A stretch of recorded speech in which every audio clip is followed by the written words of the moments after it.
Hey everyone, just wanted to cut in real fast before the show starts and let you know that Ben has been hard at work getting our Patreon set up. There are 3 tiers to choose from, $5, $10, and $15, and the $5 tier even has a 7-day free trial. Please check out our YouTube channel's bio where you can find our link tree, or check out the description of this video to find a direct link to the Patreon channel. We greatly appreciate your generous support, but remember, the most important thing that you can do to support our podcast is to like this video and subscribe to our channel, or check us out on your favorite podcasting platforms such as Spotify or Apple Podcasts. Thank you so much.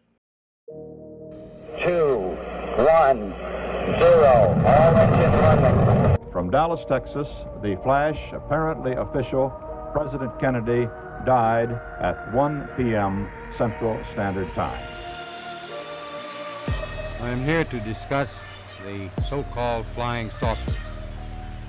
The Air Force interest in this problem has been due to our feeling of an obligation to identify and analyze to the best of our ability anything in the air that may have the possibility of threat.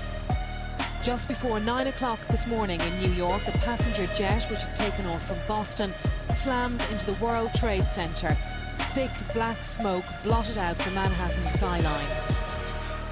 Tranquility Base here. The Eagle has landed. That's one small step for man, one giant leap for mankind. Ladies and gentlemen, welcome back to the the Esoteric Roundtable Podcast. It's your boys, it's Justin, and I'm here with Ben. We're here for a couch cult. I'm fucking up. We're here for the couch cult. Welcome back to another cult meeting.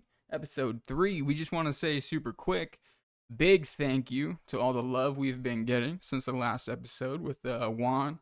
It's been fucking insane. All the views and the likes and the comments. And the comments have been probably our favorite part. And the subscribers, we love it all, man. We really appreciate you guys.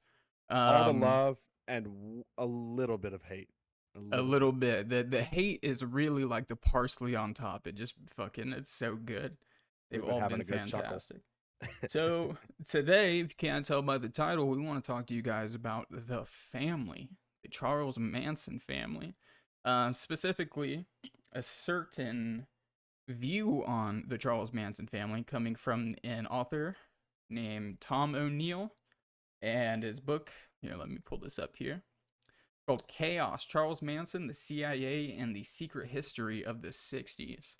Now, I didn't tell Ben that I was reading this, so he's going to be a little ill-prepared, but I did it on purpose because I wanted to be able to blow his mind on this shit, because the craziest, just all of the conspiracies almost fall into this story, into this book. I mean, it's a guy, it's about a reporter, and he's asked to write a little piece on the Charles Manson stories that's coming up for this magazine. He goes to write it up, and he kind of realizes that, like, I can't write this little tiny article. This is real. There's holes in this story.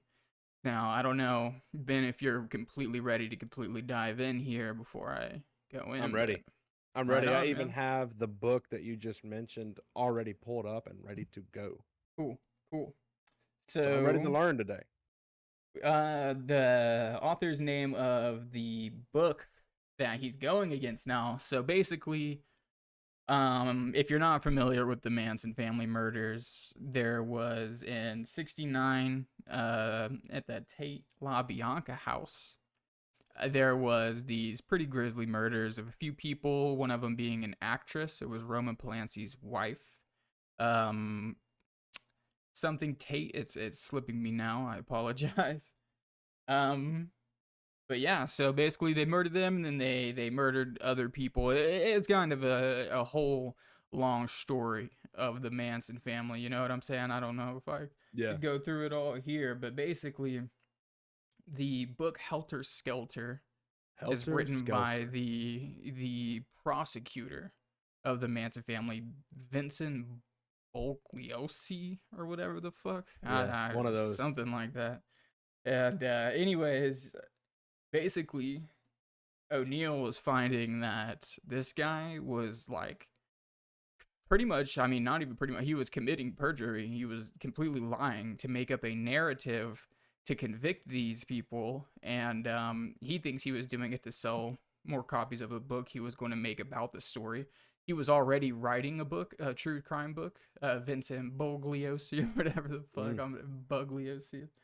He was already writing a book, and then he was assigned to the Manson trials and stuff like that. And so O'Neill's pretty sure that he was like, this is a story that I can write, you know, and I can sell. But the real story, man, it goes back to some crazy shit. He connects it to some really crazy things. Now, Ben, I'm excited. it's connected to some stuff that we've talked about before. That was my favorite part. And everything that we look up for this show, there's always synchronicities. There's always links, man. And it's probably my favorite thing about doing this show so far is being able to message Ben freaking out, like just crazy shit. Like just earlier, someone who is probably going to be a guest on the show, he randomly messaged me and said he was reading the book that we're talking about today. Yeah. It's all of this is, it's really cool, you know? It's pretty wild. Yeah. I really like it all. Before we get started, Justin, I do have one thing I want to bring up regarding this topic. Go in. Okay, so this is going to be the only base knowledge I have regarding I should have started that anyways. What you know. Oh, it's okay. What you know. So all I know so far of the Charles Manson or the Manson family is I know he was a serial killer. I know that according to a lot of research, a lot of information online, that he kind of directed people to do his dirty work for him. I know he was a musician. He was a pretty well-known musician. He had a talent. I do know that he was in several, you know, what would I even call this? Juvenile institutions throughout his childhood. Over half of his life by the time the family started. Yeah, I do know his mother was 16 when she had him. She was kind of like a little bit of a prostitute kind of deal going on, a 16-year-old prostitute, which is kind of disturbing at that. But anyway, going back to it, that led up to it. He was sexually abused in some of these institutions, you know, sodomized growing up, and that kind of gave him an evil outlook on things, especially him not having a steady family and not really knowing his dad. But I also know he had, you know, quite a infamous symbol etched into his forehead. He was known for being kind of wild and crazy. And something I found out right before this episode is that Guns N' Roses actually recorded and covered one of his songs. Yeah, and we're going to play it right now. No, I'm just kidding. No, we're not going to play it because they're all like, no, but it's called, man, that's a pretty good lead up. I got a little bit more too, though. Sorry, I'm not trying to take too much time. No, but no, they recorded Look at Your Game, Girl, which was written by and recorded by Charles Manson. And the introduction I had to Helter Skelter was my wife's grandfather. I'm not going to go too much into detail here, but my wife's mother passed away when she was 3 years old. And my in-laws, my British in-laws, which is her grandparents, I don't know, I guess I'd call them my in-laws. I call them my in-laws. I don't know what their grandparents are called, my in-law grandparents.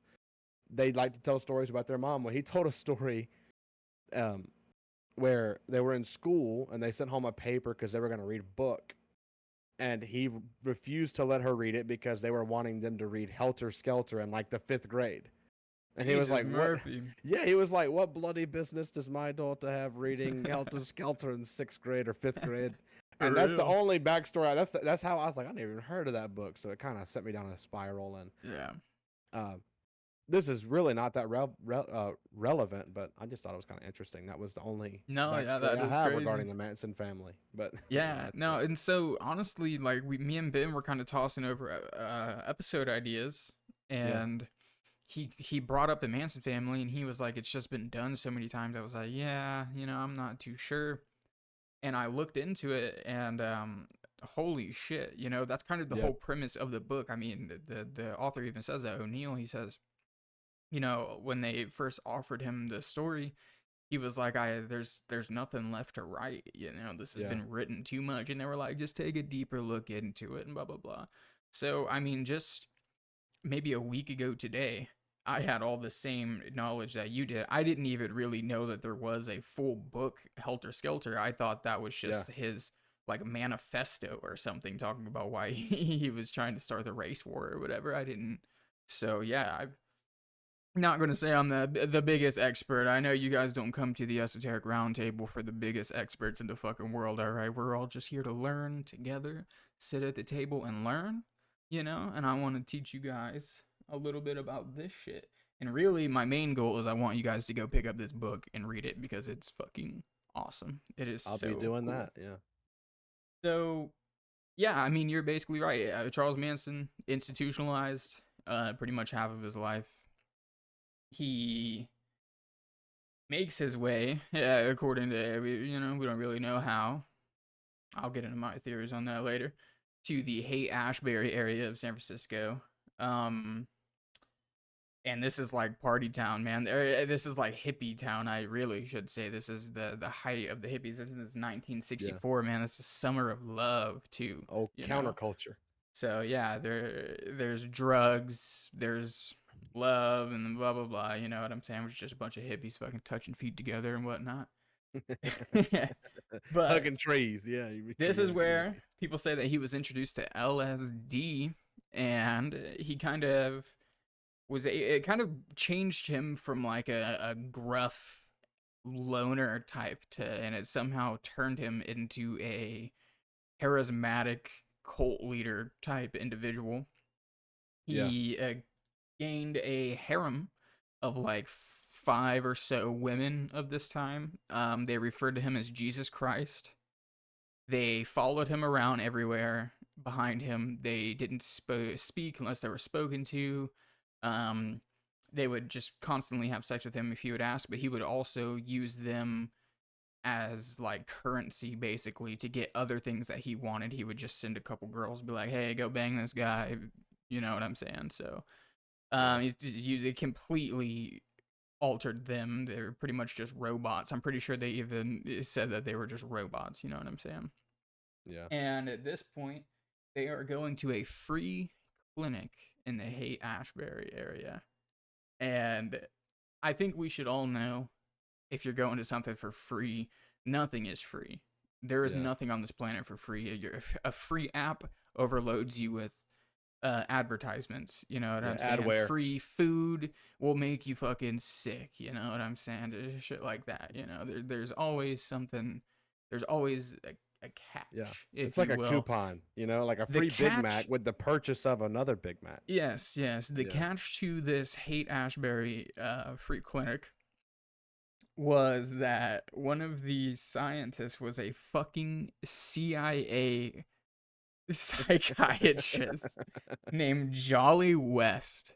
That was the catch. So Jolly West, let me pull up old Jolly. Oh, here's a picture of Manson. If nobody's ever seen Manson, here's a collage. This is the guy that was apparently just so charismatic and shit. That's how you know these hippies were just doped out, bro. You know what I'm saying? This fucking guy. So let's go a pic of Jolly West real quick. Pretty cool guy.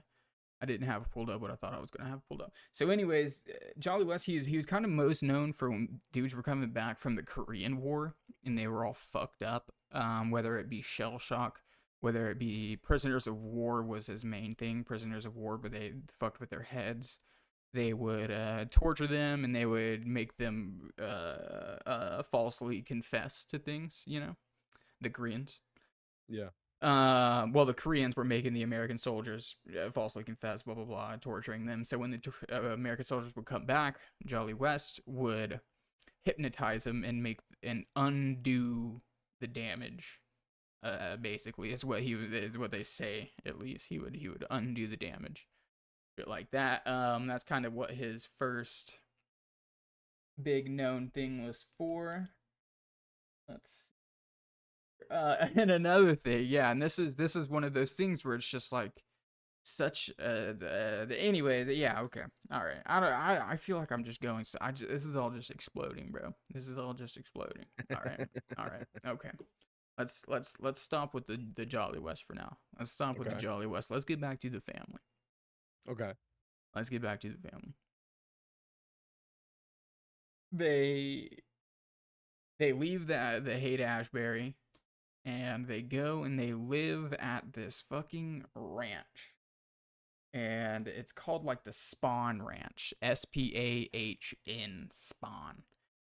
And pretty much there is where they accrue more people, and it gets pretty hectic there. The times were kind of shifting around then. Things were getting pretty aggressive around the Haight-Ashbury area. It was turning less from like a peaceful hippie type thing. So, and people were getting more into speed instead of LSD, and they were getting into more like violent crimes and stuff like that. So the hippies were like, well, let's get out of here, blah, blah, blah type. But the Manson types, they were a part of the change. Like it was written, like the people in the clinic said that they were, when they first came in, they were real peaceful, docile, just blank-faced hippies, like, you know what I'm saying? Just the typical peace and love man type stuff. And by the end, they were like carrying buck knives, like big, huge knives, and they were turned into whatever the Manson family is known for, you know? Yeah. So they went and started living in seclusion. During all of this time, too, Charles Manson is on parole. He is a paroled felon, and he gets arrested a lot during this time. He gets arrested with guns. He gets arrested with drugs. He gets arrested leaving the parole area he's supposed to be in. He gets arrested but obviously he keeps getting out. You know, he keeps getting let out, which is a huge sign right there that there's some sort of governmental fucking play. You know what I'm saying? He's a felon on parole with a gun and a whole bunch of other stuff, you know, and he gets caught with minor women all the time. Some of his followers are like 15 years old, and he gets caught with them, and they all get released together and stuff like that. So you can tell there's some weird stuff going on there, and he just keeps getting out. His parole officer's name was Roger Smith. And so basically, Tom O'Neill followed the paper trail to where he can see where Roger Smith was getting orders, like from the person right above him, to be like, you know, make sure he doesn't leave, he doesn't go anywhere, make sure if he fucks up, he goes back to prison, make sure these are his guidelines, blah, blah, blah. And Roger Smith just would not follow them. He would get arrested, he would just let him out. He just whatever. He asked if Manson can go work in Mexico. A fucking felon on parole. He was like, hey man, he wants to go work in Mexico. The company that was trying to hire him to go work in Mexico was a land surveying company based in like Nevada or something. I forget. Tom O'Neill mentions it. And it shut down a couple years later anyway, so it was definitely just a CIA front company, you know? So there's just a lot of shit like that. I feel like I'm just completely rambling on too much here now, Ben. No, but dude, what I'm do you learning, think so bro. far? What do you think? Do you think there's a little sketchy at hand? Do you think he could have just, you know, slid under the radar? I guess that's kind of what Bugliosi or whatever his fucking name is. That's pretty much what he implies. Yeah. He's like, oh, well, the paper trail, the cops, it was a little harder to follow the trail back then and blah, blah, blah. So part of me, the fact that the clinic they were visiting and stuff, like the CIA psychiatrist kind of throws flags to me. I'm like, oh, why would a CIA psychiatrist be tied in with Charles Manson and the Manson family? I don't have many thoughts to gather on that as of yet, but I've forgotten about a few other interesting topics I'd found out about. But knowing that Charles Manson, I mean, nothing surprises me in the story of Charles Manson, just knowing like his upbringing in his childhood. That's the first thing that sticks out to me. You know, not a steady family, not a steady, stable family, I guess you would say. Right. And the allegations or the stories that he was sexually abused and beaten on, and he was just a juvenile delinquent, in better words. As a child coming up, it doesn't really shock me but the fact that it was kind of passive that he was going to let him go work in Mexico, and they saw things going on with him. He had been in juvenile detention centers. He was a felon on parole. It kind of makes play to like, were they trying to use him to get rid of people? How much can you blame on just like, oh, they just had slipped through the cracks, you know? Part of me would want to know this too. Like, one is, were they trying? Did they think Manson had ties that would lead them in somewhere bigger? Like, were they using him to try and, oh, hey, and that is mentioned in the book that the LAPD, they had a really secretive investigation force. It was pretty much just like a brutal task force. And they were completely like undercover. It wasn't even on one of the main units. It was like they would hide their paperwork and shit. And one of their rules was like, even if there was something illegal going on and if someone was put in danger, they were not allowed to stop the situation for the greater good of whatever they were trying to stop. So if they're trying to stop some drug bust and one guy gets shot, so be it, because they need to stop the whole operation, not save one person. So that's kind of what they're blaming it on too, is they're like, well, we could have stopped him, blah, blah, blah. And I guess if you're going to talk about walking around with guns, walking around with drugs, doing whatever, you know. But until we get to the murders, you know what I'm saying? Then, I mean, these are famous people. These are high class people, and this is a really high class neighborhood that this happened in, and that's kind of what Helter Skelter, the book, portrays as the motive, is that Charles Manson, like you said, he was a musician. He was kind of turned down. Everybody kind of thought he was a fucking weirdo, him and his harem of women, apparently. You know what I'm saying? Even though they would still go out and see him, even though they deny it. I mean, turned down as a musician, but also was, before he became an infamous, you know, occultist over time, and, you know, he rose to fame as a prominent serial killer. Right. I mean, bro, like, he was obviously known. He was obviously at some point revered. I mean, for Guns N' Roses to cover your music and for other famous musicians to steal your work, he was obviously respected in some way.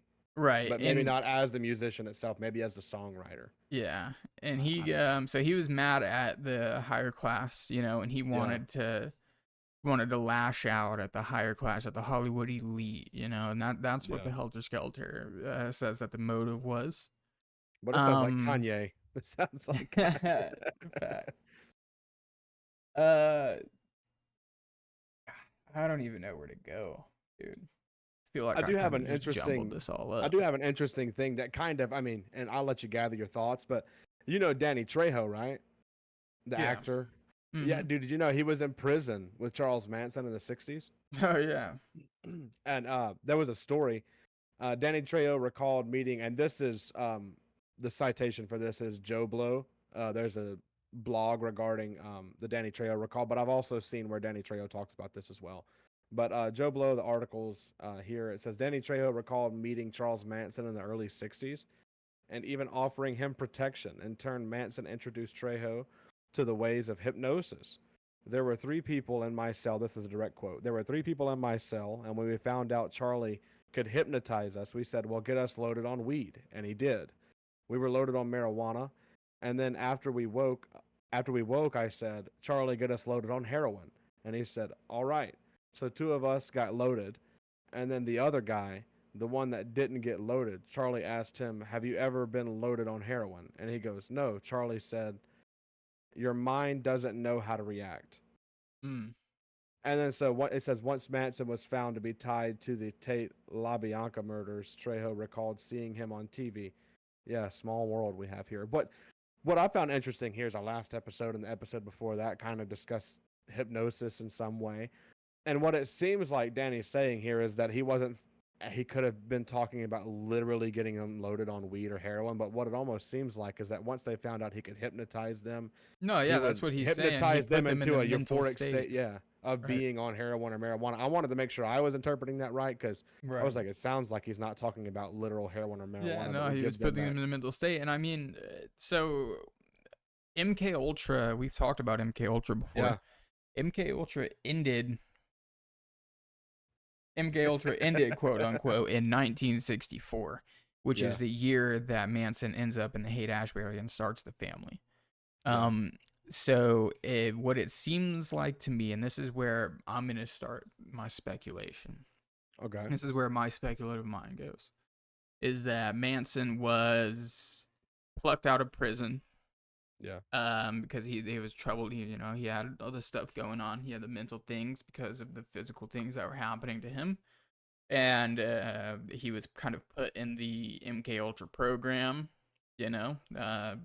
tortured, maybe, whatever, taught how to do this, maybe made one of their agents to where he thought that he was on the same team, and then he ended up getting, folded on like the CIA does to everybody. And they released him into the hippie culture because they needed to another reason to demonize the anti-establishment culture. That's what they always do. They're still doing it now. Whenever there's peaceful protest, whenever there's actual peaceful protests, they'll send in provocateurs to rile everyone up or to cause damage and pretend like they were the party that was protesting, blah blah blah. And I mean, that's not a new thing. That's been going on forever. And so I think that's what Charles Manson was, man. I think even if he was witting to it, if he just didn't know, I think that's kind of he happened to end up at the Haight-Ashbury. He happened to end up with this harem of girls. He happened to end up at the free clinic with the guy that's fucking connected to Jack Ruby, which we'll talk about in a second. All these things just happen, right? Related to Jack Ruby. Jack Ruby, yeah. I mean, I mentioned that earlier. So Jolly West, that was another thing. Yeah, that was another thing. Jolly West, the guy who talked to the guy who. So Tom O'Neill, he couldn't specifically show a paper link that Charles Manson was seeing West at the clinic. Yeah. There was other psychiatrists there, and they were like their specialty was seeing how drugs would react. What am I trying to say here? So they would have like colonies of rats, and they would introduce them to drugs and see how it affected the entire colony. And these people ended up in Haight-Ashbury, which is the hippie colony. So basically, they're literally there, and that's why it's a free, because they're studying what these drugs are doing to the culture, what they're doing to the people as a whole, as a collective. You know what I'm saying? And that's what the people who Tom O'Neill could connect Manson going to see, that's what they were about. But I don't think it's too far of a stretch of the imagination that if it's the same fucking building, you know what I'm saying? And the same guy there who he was just given an office there, So, and I do have some thoughts on this. I'm sorry. I do have some thoughts on this. So when you mentioned that, they pluck him out of prison, they kind of influence. And there's no evidence for any of that, by the way. That's all my speculation. I think I said so. There's, when you bring up MK Ultra, part of it's like, oh, I'm gonna control their mind. I'm gonna change the way they think. I'm gonna make them because at the end of the day, like Charles Manson in prison and before he became a cult leader was a nobody. He was just a delinquent. He was a felon. He was a career criminal. But there's an interview. Every interview I've ever watched with Charles Manson or ever seen, it's very odd. It's very it's kind of thought-provoking because you're like, this doesn't really make any sense. But there's one that I'm sure you've seen it before where like an interviewer asks Manson to describe himself in a sentence, and then he makes a bunch of crazy faces. He does a bunch of, like a sequence of crazy faces, and then he responds, nobody. I'm a nobody. I'm a tramp, a bum, hobo. I'm a boxcar and a jug of wine, and a straight razor if you get too close to me. So part of me wants to say is like, he was very open in that, even with that kind of cryptic answer. It seems like he's like, I'm whoever I need to be. I'm whoever I'm asked to be. I'm whoever I can. I'm a blank slate. I can be and adapt in a situation. Like he can be a hobo. He can be a tramp. And then there's another person. He can be deadly. There's another person in the story named Reeve Whitson. Reeve Whitson. Reeve Whitson. And this person, everybody said was a CIA agent. All of his friends, when they asked about him, he was a CIA agent. Yeah. He was a really mysterious guy. Now, if you were a CIA agent, would all your friends know that you were a CIA agent? You know? Who knows? But it depends on if you're careless or not. Manson says that he went back to the Tate LaBianca house after the killings with some random person, and Tom O'Neill connects it to, he thinks it's this guy. And he just keeps coming in and out, but that's kind of what, like, even his ex-wife, the Reeve Whitson guy, she said that he was CIA and that he would go to like he would go to other countries and do operations and stuff like that. So there's other people in this story other than Jolly West that people say are connected to the CIA as well. So I'm looking at the Jolly West things. Okay, and you mentioned Jack Ruby. By the way, if you don't know who Jack Ruby is, Jack Ruby was directly linked to the JFK assassination. I am a little fuzzy on that. It's been a while since we've done the JFK episode. Yeah, and I'm a little fuzzy on that, but without having my sources up. I know Lee Harvey Oswald is the one who they claim killed JFK. The official story. We've talked about that. Yeah. How was Jack Ruby connected again? I know he was assassinated, shot in the stomach. What was that? He shot Oswald. He shot Oswald. That's what it was. He shot Oswald in the stomach. Yeah, and he was a nightclub owner in Dallas. Yeah. Well, it turns out after I looked this up that Jolly West, the psychiatrist, the CIA psychiatrist, the same one who was seeing the Mansons and the Manson family, is the same guy who did the psychiatric evaluation on Jack Ruby for the state. Yeah. So that's kind of a wild connection to me. As yeah, like two absolutely. Notable figures, so yeah, and Jack Ruby, they say when he shot Oswald, when they were like tackling him to the ground, they say it was like he woke up. He's like, "What the fuck's going on? What am I doing here? Yeah. I'm Jack Ruby. Why are you arresting me?" You know what I'm saying? Yeah. Which also it could be like he's like, "I'm Jack Ruby. I was supposed to be here. You knew I was supposed to be here. Why are you arresting me?" It could be something like that. But also, so Jolly West went and talked to Jack Ruby. Yeah. And he left the room, and after he left the room, he told the guards, he was like, "Hey man, this guy just suffered a mental breakdown. I don't know what happened to him." And they said that Jack Ruby was never mentally the same after that. It seems like he did his mission. He executed Kennedy. He got arrested for it. Like, what the fuck? I wasn't supposed to get arrested. And he's sitting in prison. And so he didn't end up spilling the beans or whatever. They're like, "Hey, West, go in there and scramble his fucking brain up, boy." Jolly West goes in there and he's like, "Look at the stopwatch." I don't even know how I wonder, dude, I wonder what his technique is. Well, actually, I guess it's drugs. It seems to be a pretty good starter. LSD, a shitload of LSD, which is another scary thing about LSD. I mean, I grew up, and not so much in the hippie-ish environment, more of like the stoner-ish environment. You know what I'm saying? Yeah. And that's the big LSD, thing where we're from. Yeah. People really hype it up to be like this just perfect thing. I remember my dad, he grew up in these times, you know what I'm saying, in California, in Northern California. He loved acid. You know what I'm saying? He loved him some fucking acid. All right. It's not really big for me. I've always been like, just because it's like chemicals, you know. I would rather do mushrooms because it's a natural thing. That's just a personal thing. And now I'm feeling like that was a good choice because it seems like these motherfuckers, it was made to mind control people. And now it's just out and free, or not free. Fuck, I wish it was free. Maybe I would like it more. But it's just out for people to get and use and stuff like that. And people are like, "Oh, it's so mind opening and it's such a good thing." But is it? If these people are putting it out, is it good? So to pause on this for a second, I'm going to mention two things. The first thing I want to mention is we're talking about LSD. We're talking about how, it was created, seems like it was created for mind control purposes. I'm going to allude to a future episode that we're likely going to have with the friend that we mentioned earlier that's reading this book regarding music. I'll just give that away. And I've always kind of been curious about the subliminal effects of music. Like messaging in music is an important thing.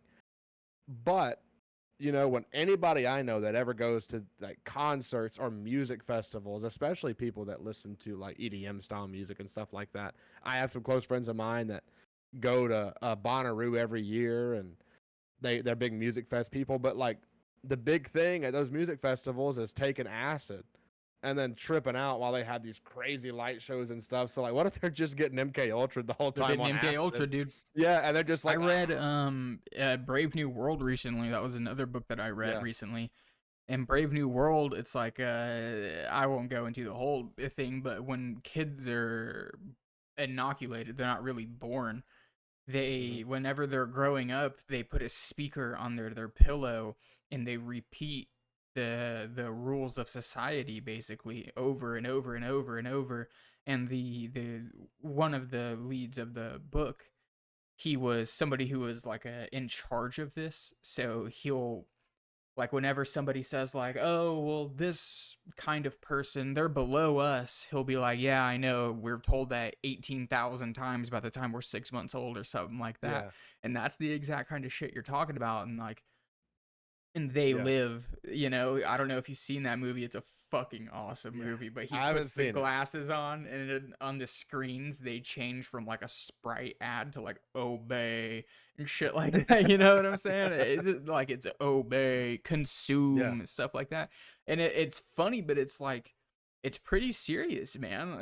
How many times you're scrolling through your Instagram or something like that, and you see the ads for this shit, and it's really getting to you when you see it 1,000 times. You turn on the TV, and even the people in the movies, they're drinking the Coca-Cola, they're whatever it is. It's so just, I would say, the most prominent heads.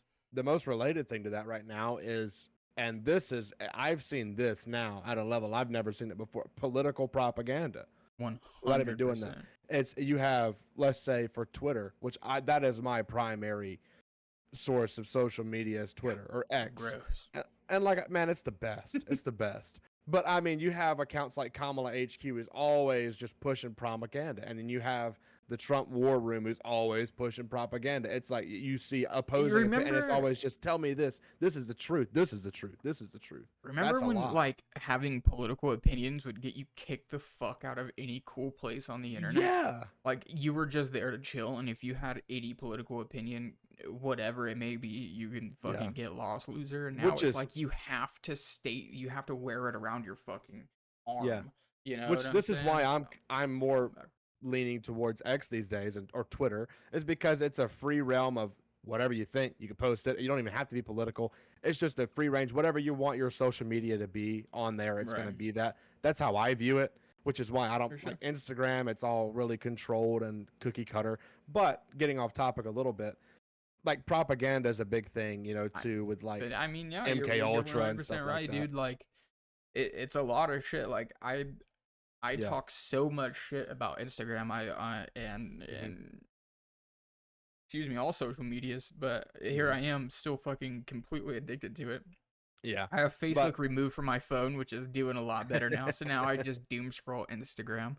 If I were to delete Instagram and be like, all right, well, I just want to focus on conspiracy, my stuff, so I can work on podcasts, I would just fucking doom scroll to that. I can't help it. I'm such a zoomer, and it kills my heart that I'm like this. And you know what? I'm blaming it. It's just like Brave New World said. It's just repeated to us so many fucking times. We just don't know what else there could be. Yeah. You know what I'm saying? It's subliminal propaganda. Right. So that leads, do you think that people like Manson, I mean, we're just going to go forward with the assumption that he is CIA connected. I think you and I agree. Pretty much anybody who reads this book is going to come to that assumption that he is some I haven't read it. If he's not CIA connected, well, that's going to be my question.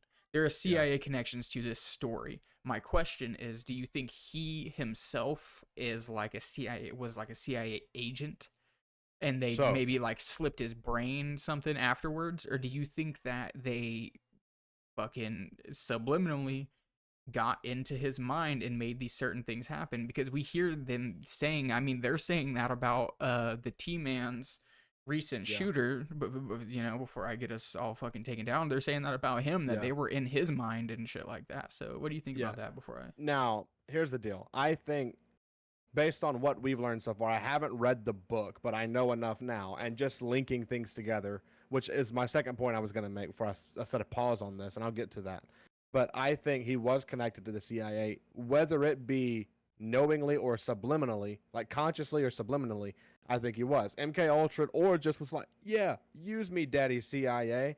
Go ahead. Your will is mine. Dude, you keep giving me drugs? I mean, this dude has just been institutionalized, staring at four walls his whole life. And all of a sudden, they're like, hey, buddy, put this stamp on your tongue. And he's in fucking astral space or whatever. Also, you know what I'm saying? Part of me's thinking here is, based on Danny Trejo's account of meeting him in prison, granted, this was I think if this did start, it started back in prison. They started at least training him or indoctrinating him in prison, because Danny Trejo's talking about he realized that Manson could hypnotize them. How does some common musician know how to perform hypnosis on other people?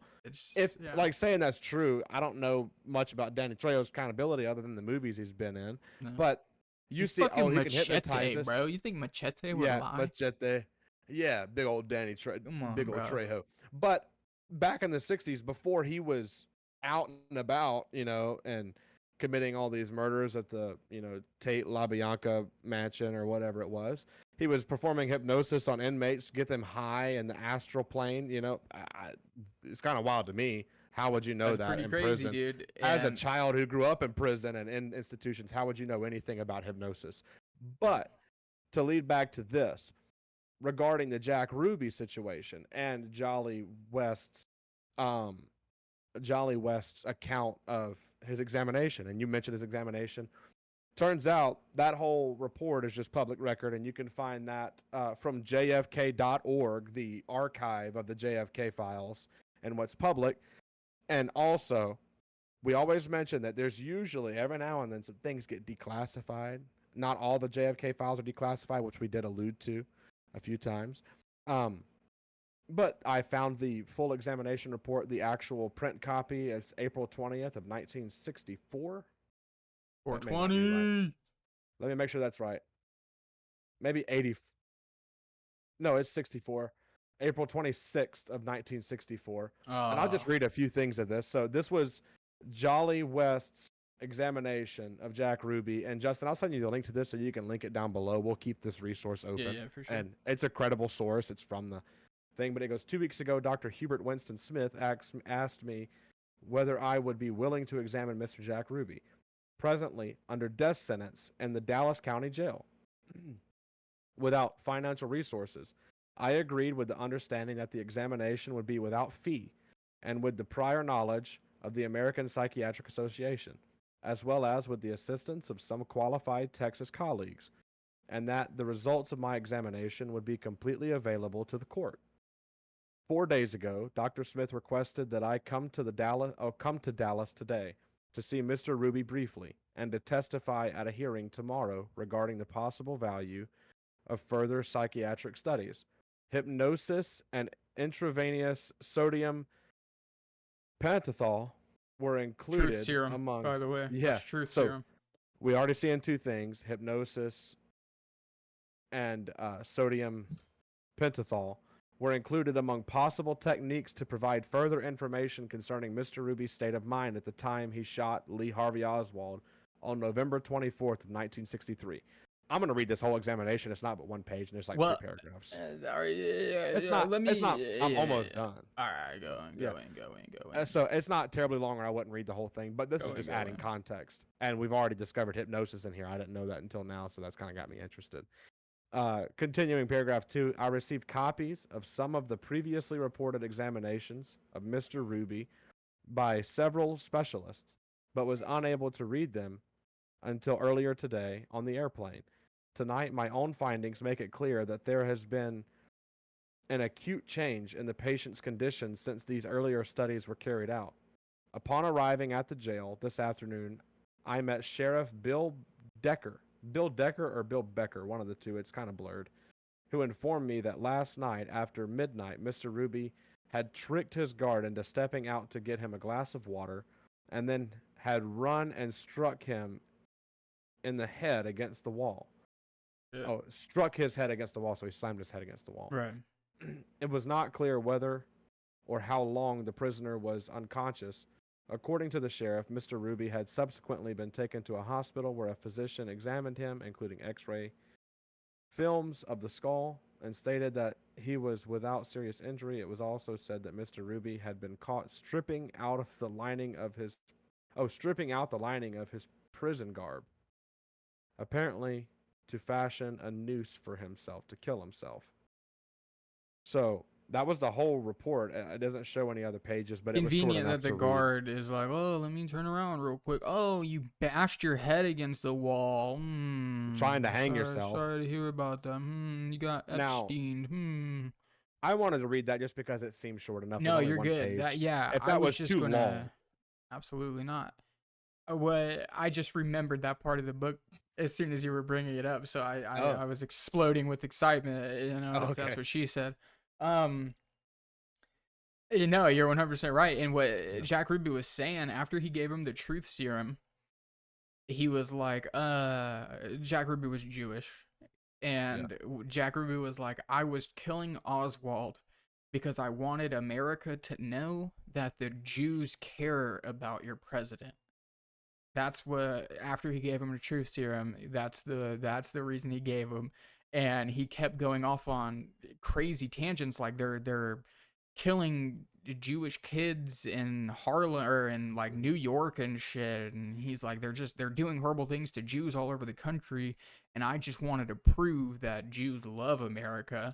You know what I'm saying? But I think it's convenient that they have a fucking hypnotist in there. So what I think, you know, and I'm not scared of putting my speculation out. People can call me retarded. I call myself retarded every other fucking sentence. I think that Jolly went in there, fucked with his head, obviously put a false memory in his head, which Jolly West himself said that he had successfully implanted a false memory in somebody's head before. And I think he implanted this false memory in Jack Rose's, or is that his name? Jack Ruby's brain. Jack Ruby.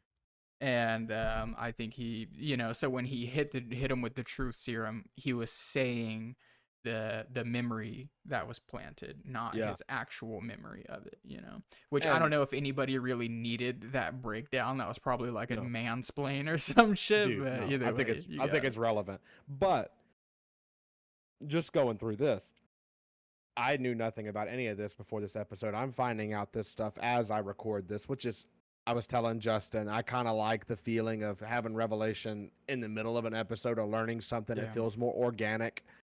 But just realizing that Jolly West was involved directly with Charles Manson, that Charles Manson was going to see him at this free clinic, and the Manson family was going to see him. He wasn't seeing him. He was just going to the clinic that he worked at. But the fact that there's a connection, the fact that this document of Jack Ruby, who was examined by Jolly West, and he directly documents that he hypnotized him and used the truth serum on him.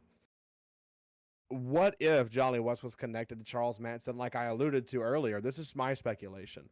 What if he was connected to him in his prison time, Jolly West specifically, and was hypnotizing him and teaching him hypnosis, which is based on Danny Trejo's account? And that's what he used. What if he was just hypnotizing his cult members? He wasn't really like, he's a weird guy. He charismatic is what they called him, but he seems so off the wall that, you know, why would you associate yourself with someone that's just crazy, that has a track record of all these felonies, unless you were hypnotizing them, making them like, oh, I will follow you, my shepherd. I called him Jesus Christ, Ben. They said that he was Jesus and the devil at the same time. He was hypnotizing people, bro. He was hypnotizing. And no, you're 100%. Well, I can't say you're 100% right, but we're on 100% the same page with our with our speculation. I think that's 100%. If it wasn't, it is highly likely that it was Jolly West because of how many fucking things he just keeps being connected to. But if it wasn't Jolly West, it was somebody using Jolly West's system. Yeah. The CIA seems to be the hot topic of our channel recently, which is unintentional. It's Yeah, supposed to be one episode. They're gonna fuck us up. But honestly, we're so like rambly and dumb that they're like fucking whatever, dude. These guys are like whatever. the perfect tinfoil hat wearers. Yeah, they're probably the ones leaving the hate. Yeah, this episode is actually sponsored by the CIA, by the way. The sponsors, we'll link them down below. Thank you guys. Yeah, I think our hate comment was from the CIA. They didn't like. Dude, it was, dude. We got. Oh, dude, fucking thank you. I'm gonna put that at the end of the video, dude, because God, it is so amazing. It's so funny. It is. I'm not even mad at the hate comment. It made my day. I'm not. Yeah. Dude. So where are we at? We got Manson. Started off in 64, Summer of Love, started a cult, they kill people. They all, obviously, they get arrested for killing people. Vincent fucking Bugliosi, or whatever his dumb name is, writes this book. Tom O'Neill researches it all, calls him out multiple times, Bugliosi. Like, he goes to his home and interviews him and blah, blah, blah. You guys just really have to check out this book. It's so fucking cool. And yeah, man, I think that's just another it's almost just a continuation of our CIA couch cult, to be honest. Oh yes.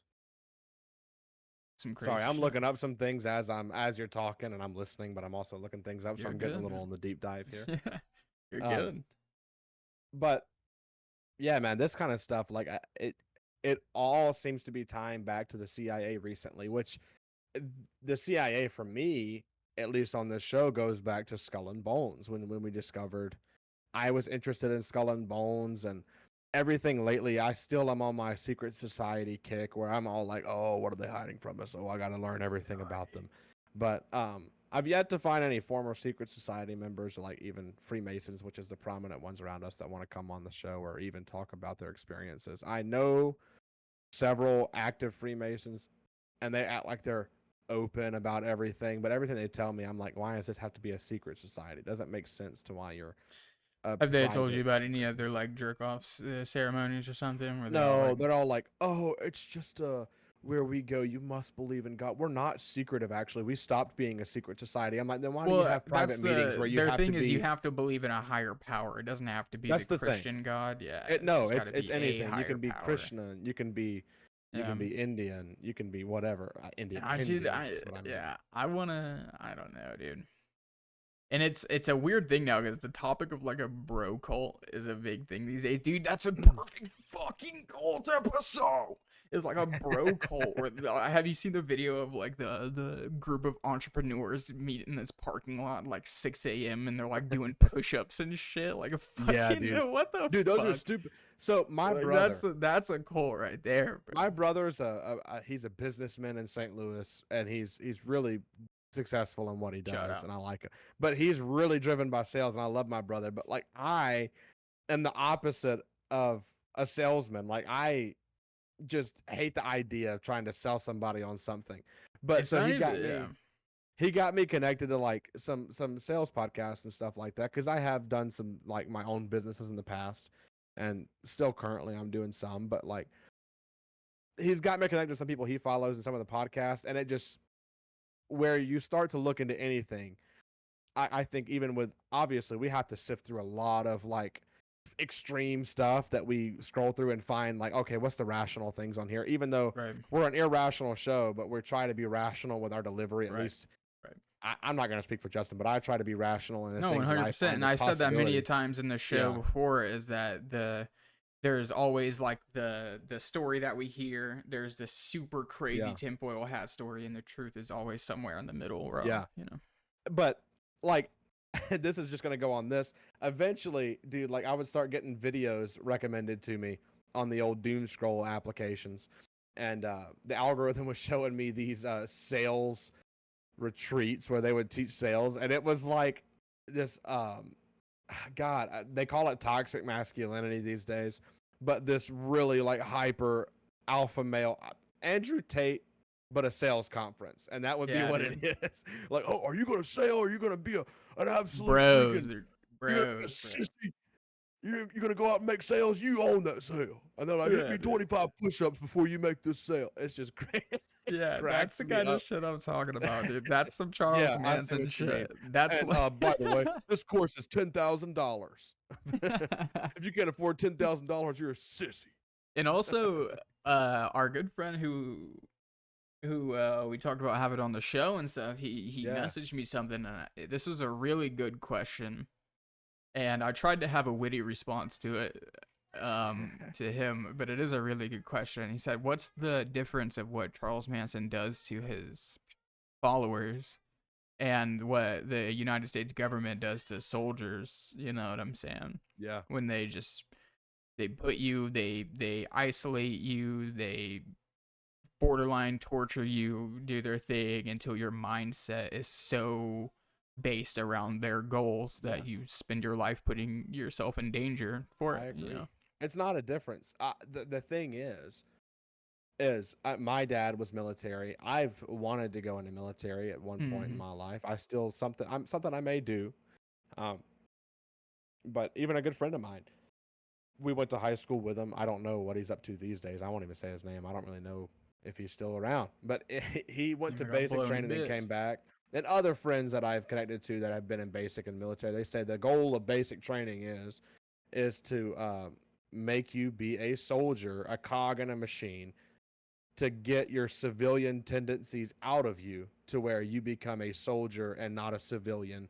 You're not who you used to be. You're transformed into a machine to be at the disposal use of the federal Manson government. girls called themselves robots.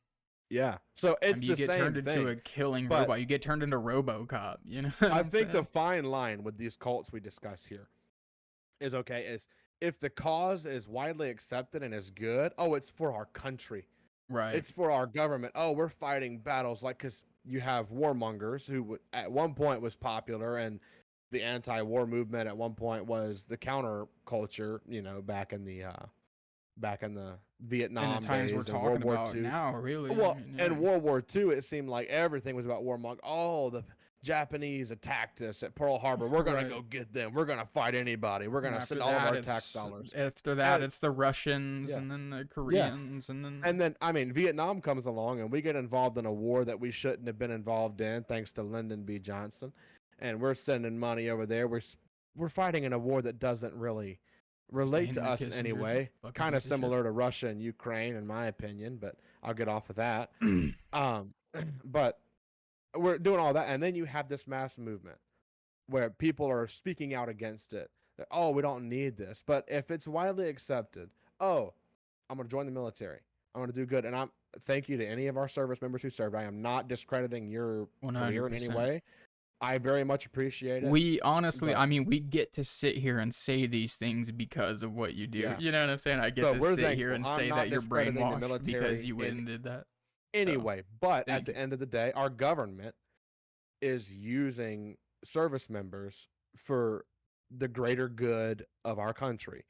And so you become a machine in that. But I mean, it's a willing, and you have to be does willing that to make do you that. an artificial intelligence if they implant this murderous, crazy mindset in your head that when you go out there and they unleash you out into the world, is that an artificial intelligence they put in you? If they pluck some peace-loving flower hippie boy from Kentucky, they put his ass in greens and put him out on the front line and give him a gun, he's got to shoot and kill people. That is a completely different personality than what he was. I think we also see, I think it even goes this way, man. Like, one of the things that I'll reference here is, and why I think that, like, why I believe that our government does the same things that, like, a charismatic cult leader does, where they follow them wholeheartedly, is like, you see this, man, as they use you for a purpose. Cult leaders use you for a purpose. It's usually self-gain, usually self-benefit. Uses for self-gain is a big one. Yeah.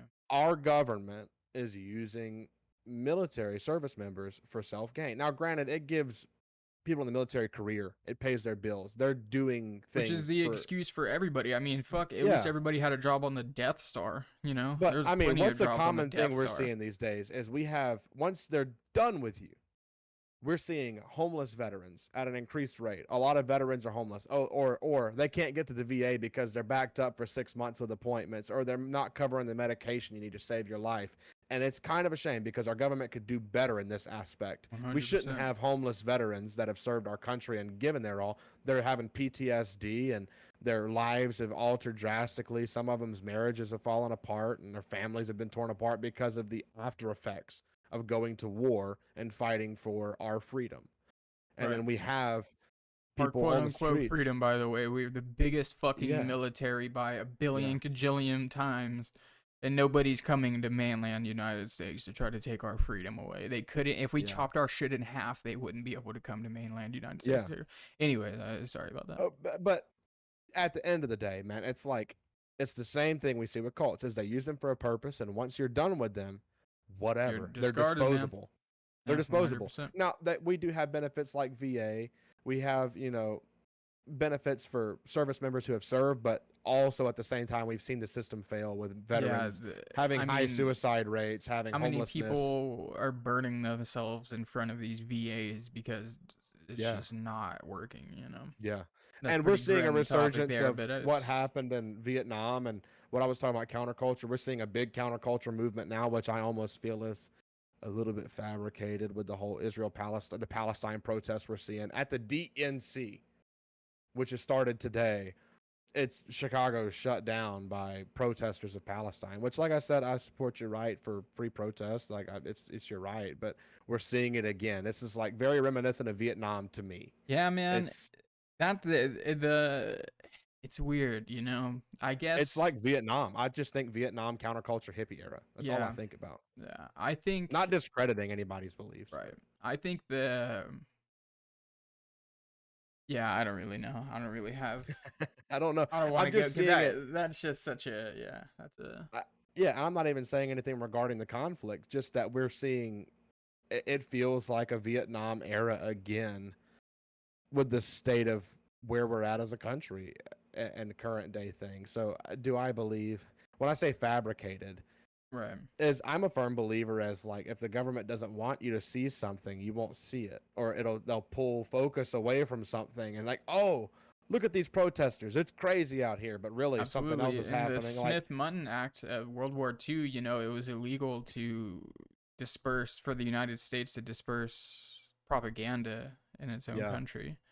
And then Disney was making propaganda.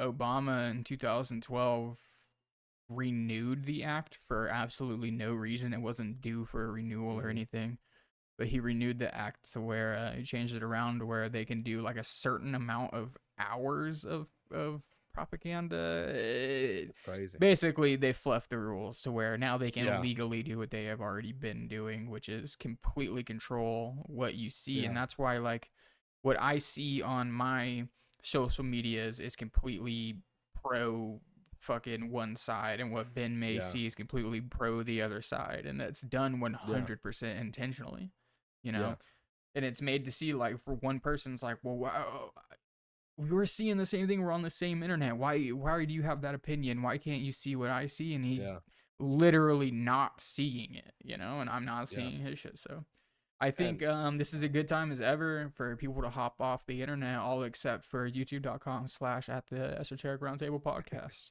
And Spotify and Apple Music and everything. Spotify, Apple Music, Patreon. Hit us up on Patreon. We haven't put anything up on Patreon. Ben, we should probably stop plugging the Patreon if we haven't put anything on Patreon. No, I'm plugging it because this is going to be 2 day early access on Patreon. This is every episode. Ben, this has got to go up from on here YouTube, on out.